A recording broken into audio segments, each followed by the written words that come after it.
လိုကိုက်တိုင်းအားလုံးပဲမင်္ဂလာပါဘောနော်။အားနာမည်က MD Game Channel ပဲဖြစ်ပါတယ်ကွာ။ဒီနေ့မှာတော့ငါမင်းတို့ပြောပြမယ်။ဘယ်လိုလဲဆိုတော့ကွာဒီနေ့မှာကွာမိုးတွန်းอ่ะကွာဒီရှီရိုစကင်လေးထုတ်ခဲ့တဲ့တဲမှာကွာအဲ့ဒီစကင်လေးကိုကွာအနီမလေးရှိအဖက်ကထုတ်ခဲ့ပေမဲ့လည်းဖယ်ချခံရတဲ့စကင်လေးတွေကတကောင်ဖြစ်တယ်။အဲ့စကင်တွေထဲကအများကြီးပေါ့နော်အဲ့စကင်တွေကျွန်တော်ဒီနေ့ comment လုပ်ပေးသွားမှာပဲဖြစ်ပါတယ်ဗျာကျွန်တော်ကတော့ MD Game Channel ပဲဖြစ်ပါတယ်ဗျာကဲကျွန်တော်ရှေးဝေးတွေမပြောနိုင်တဲ့ဗီဒီယိုလေးကိုစလိုက်အောင်ကဲနံပါတ်1အနေနဲ့ကျွန်တော်တို့ brother တို့လည်းသိကြမယ်ဖြစ်တယ်ပေါ့နော်ဒီကတော့ကြာရဲ့ဘောင်းစင်စကင်ဒီဘောင်းစင်စကင်ကဆောင်းရဲမလာပြီမယ်ကတော့ကြာပလေယာတွေစောင့်မြုံခဲ့ရတဲ့စကင်တွေတစ်ကောင်လေးဖြစ်ပြီးတော့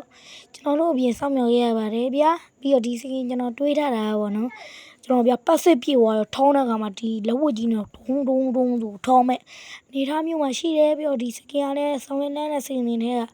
တခုလည်းဖြစ်တယ်ဗျာပြီးတော့ဒီစကင်ကိုမတို့ဖယ်ချခဲ့တာတော်တော်ကြီးကိုနှမျောဖို့ကောင်းတဲ့စကင်တွေတခုဖြစ်တယ်ဗျာကဲနောက်တဲ့စကင်ကကျွန်တော်အားခဲ့ရဲ့ lucky box စကင်လို့ပြောလို့ရတယ်လို့ time limited epic လို့လည်းပြောလို့ရတယ်ဒီအားခဲ့ရဲ့မသိဘူးဗျာဘာလို့မှမကြည့်နိုင်ဘူးဒီစကင်ပေါ့ဒီစကင်ကလည်းတော်တော်စကေးဖိုက်ဘာညာမပြောနဲ့သူ့ရဲ့အင်ထိုးသူ့တောင်းဝင်နေရစားကြည့်တယ်ဗျာလုံးဝလှပနေရပဲဘာလို့ဒီစကေးမို့တော့ဖယ်ချခဲ့ရလဲဆိုတော့ကျွန်တော်လည်းမသိပါပြီးတော့ဗျာဒီမှာဗျာကျွန်တော်စုံစမ်းရရှိသလားပေါ့ဒီစကေးကတော်တော်ကောင်းနေစကေးဖက်ကလည်းလုံးဝလှထားရတယ်ပေါ့နော်ဒီလိုလှတဲ့ကြားတွေရတယ်မို့တော့ဖယ်ချခဲ့ရတော့ကျွန်တော်နည်းနည်း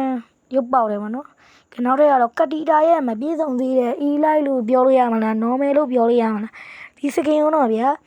ကတီတာပလီယာလည်းတီးကြဘာဖြစ်လို့ဒီစကင်ရဗျာအဲ့ရှိုကေတွေကဟီးရိုးကြီးကိုကော်ပီကူးထားသလိုဖြစ်နေတဲ့အတွက်ဖြစ်ပါလေဒါသလိုဗျာနောက်ထပ်တနေရာမှာရှိနေရတော့ဒီ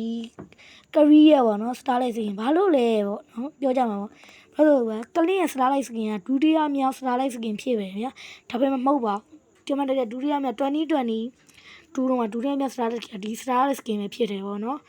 အဲ့ဒါကြောင့်ပဲပေါ့နော်ပြီးတော့မိုးတော့စကေးဖက်တွေပါညာဆိုထုတ်ပြောလာခဲ့ပေမဲ့တကယ်တော့မဖြစ်ခဲ့ပါဘူးပေါ့နော်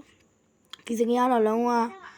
ခုတော့ပလန်တများလို့ဘာလို့စကင်ထွက်နေပြီကဲနောက်ထပ်စကင်ကတော့ကျွန်တော်လည်းစောင့်မျှော်ခဲ့ရတဲ့စကင်တွေကတကောင်ကြီးတဲ့ဂျူလီယန်စကင်ပဲဖြစ်ပါတယ်ဗျာ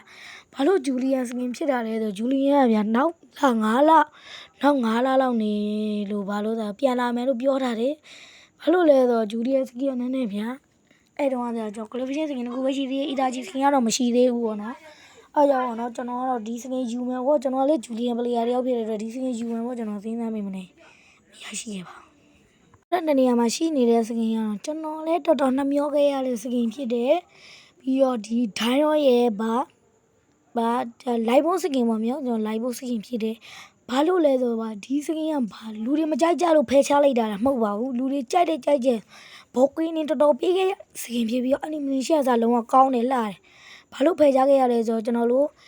ဒီမိုဘိုင်းလီကျန်ရန်ဒီဗျာဇလန်းပေါ့နော်သူ့ရဲ့ဇလန်းကိုဆိုတော့နှောက်ရှက်ဖြစ်ခဲ့တယ်ပေါ့နော်ဘာလို့သိကြရပဲဒိုင်းရောဆေးဘာနာရဲ့မောင်လေးဖြစ်တယ်ပေါ့နော်ဒီဆေးဘာနာရဲ့မောင်လေးကို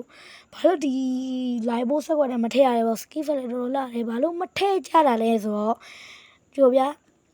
တော့ဗာလဲ music video တစ်ခုကြောင်း music တဲ့ကျွန်တော်ဇလန်းတစ်ခု video เนาะကြောပါလေအဲလေးကကျွန်တော်ဒိုင်းရောဖမ်းခေါ်သွားပြီးတော့ကျွန်တော်နန်းတော်တိုက်ဖို့အတွက်ဒိုင်းရောနေတာမှုလွတ်ခဲ့တယ်ဒိုင်းရောဘိုးမှုရတူပေးပြီးတော့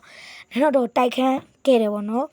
အဲ့ချိန်မှာဒိုင်းရောအနူဘက်ကပါလာပြီးတော့တိုက်တယ်ဗျာတိုက်တဲ့အချိန်မှာကျတော့ကျွန်တော်တို့